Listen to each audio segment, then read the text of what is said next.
Well, so my father-in-law brought the 15-inch speaker Showman cabinet with him from California, and unfortunately the bottom is completely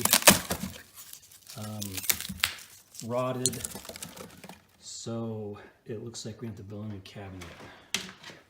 So last night while I was going to sleep, I was debating if I was going to try to repair this cabinet or just rebuild it or what. And I decided that I think there's a way to actually repair this without having to totally rebuild it.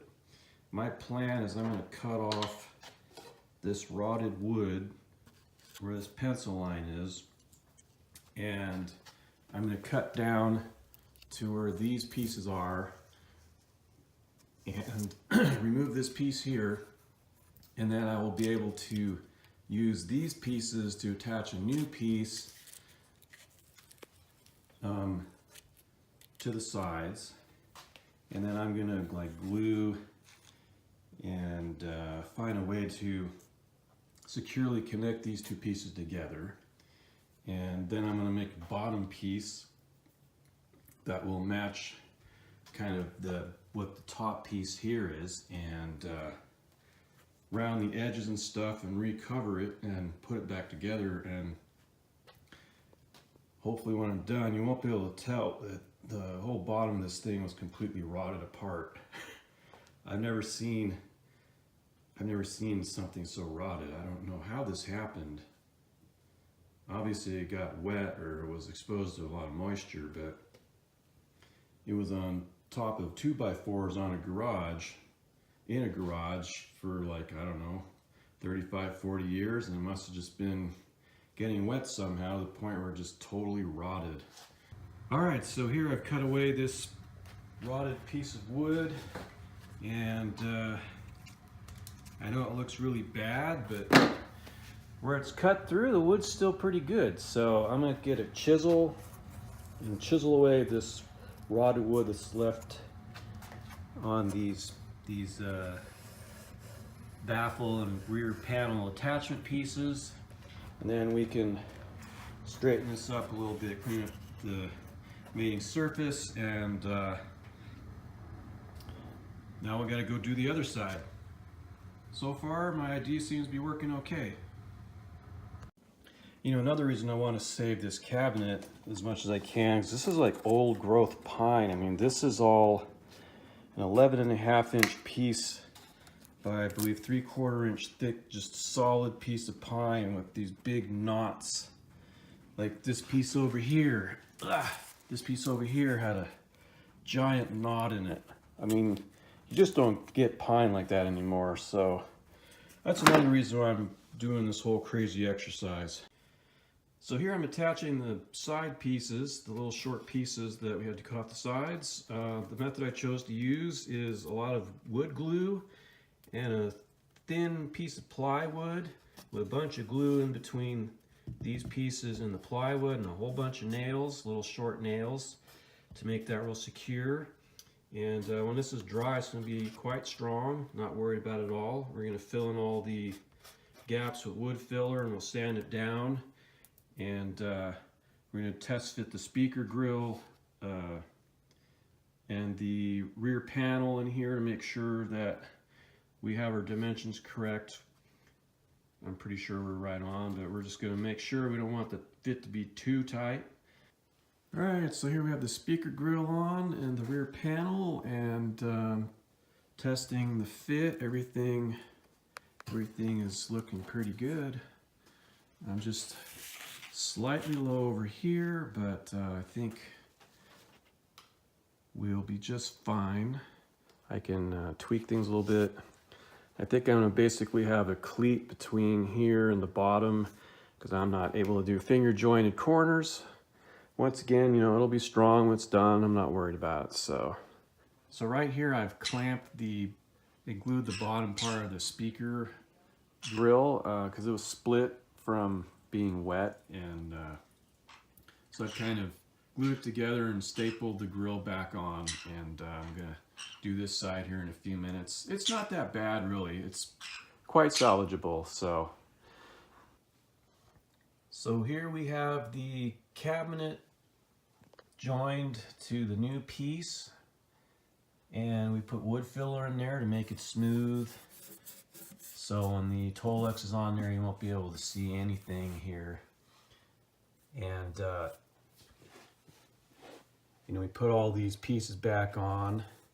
I had a little trouble trying to find a piece of wood that matches these existing ones, so I got this like 1.5 by 3/4 piece here for the lower part of the rear panel, and I had to cut a few notches in there for these things on the rear panel.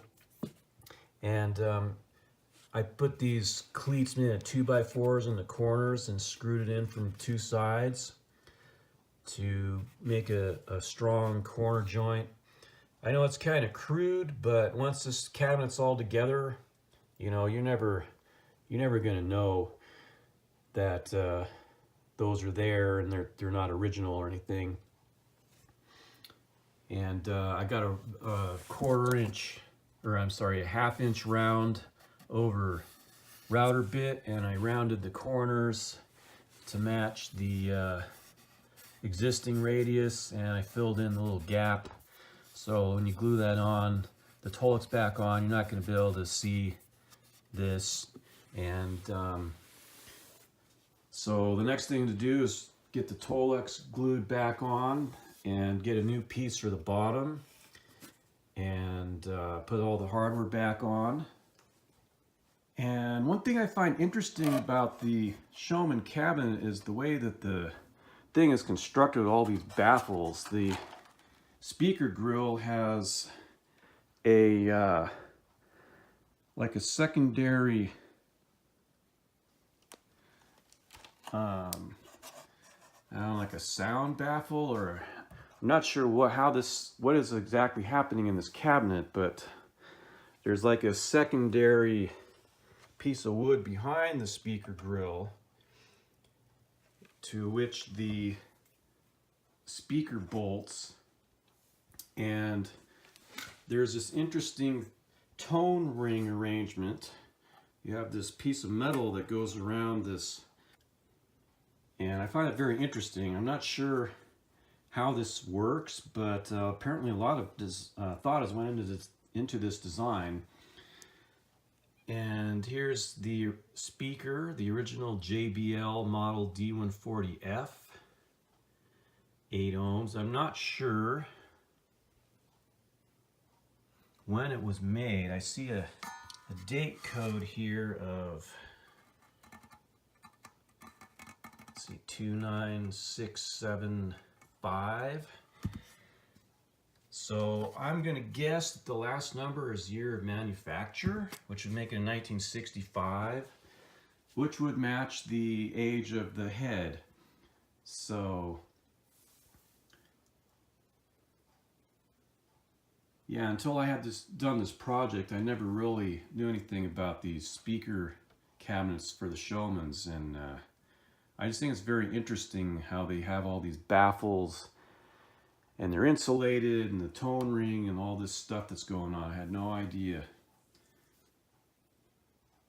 So when I took apart the amp, I cleaned up all the parts as best as I could, and I put them all in baggies to keep everything together and label what they are, so later on I can go back and grab whatever bag I need when I'm reassembling the cabinet and just, you know, put it back together. And so everything cleaned up pretty well.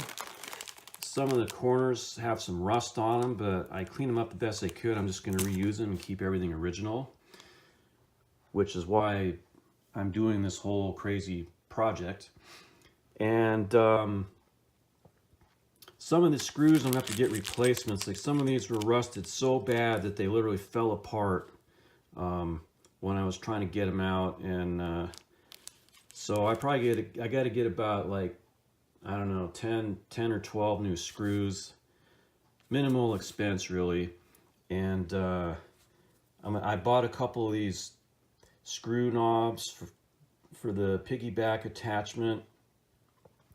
And this one's not usable. It's bent and the threads are pretty bad. So,